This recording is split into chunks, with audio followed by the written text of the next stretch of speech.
uh, your party SJB is the main opposition, right?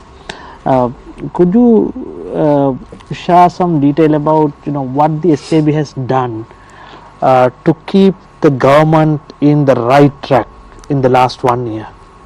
Thanks for the question. So in the last year, in this 6 months alone, we've brought up most of the main issues: the rising crime in the country, the concentrations of power. We brought up the conflicts of interest. We brought up the container issue. And I think more than anything, what the leader of the opposition has maintained in Parliament is that most of the key points in the manifesto, obviously in 1 year you can't accomplish, but you have to start setting the groundwork for that. And most of that just hasn't quite happened. Can I take a few minutes just to respond to a few things, if you don't mind? I know there's this conversation about the unity. I'll just take that, the uniting the opposition part first. Look, with all due respect, I was a former UNP member. UNP voter, I've never a UNP member. I was a UNP supporter my entire life. I've actually probably voted for Ranil more than most other people because I'm from the Colombo district, right? But the fact of the matter is that the UNP has 1 seat in Parliament right now.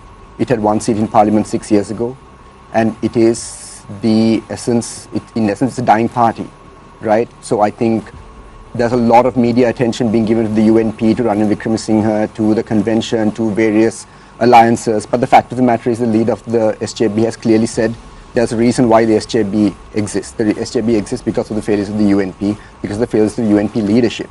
Nothing has changed there. They recently reinstated members of the SJB that they had suspended. What is that meant to accomplish? Because there's a new party in.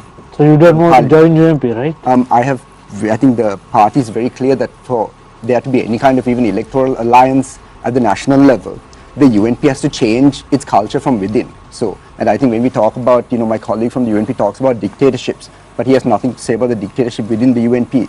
A member of the UNP has been in power of the party since the 1990s, right? It's 30 years.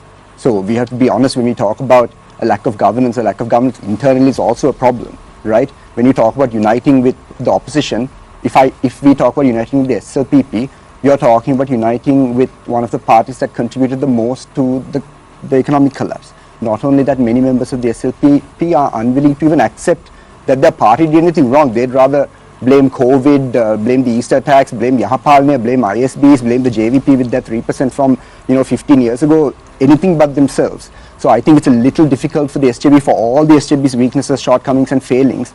The SJB still has 100 times more credibility than most of the other political parties in Parliament, with all due respect, and that can go very quickly in the next election. There's no doubt about that, but as things stand, that's how it is.